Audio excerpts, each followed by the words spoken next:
Hi guys, this is Ate Sel. For today's video ay mag-sweet and sour na maya-maya naman po tayo. At ito na nga po, unahin lang natin yung luya. I-brown lang po natin ito.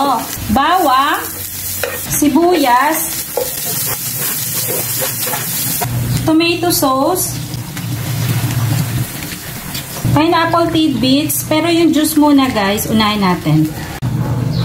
Paminta powder, toyo, ketchup, sugar, tubig. Haluin ng very light. Carrots, chopped na siling haba, bell pepper. Huwag kalimutan tikman para ma-adjust yung lasa kung may kulang.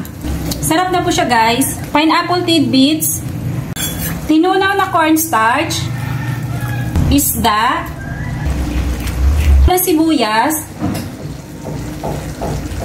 At ito na po guys, luto na po ang ating sweet and sour na maya-maya. Yan lang po guys. Thank you for watching and please don't forget to subscribe my YouTube channel, Cooking by Ate Sel. Ingat!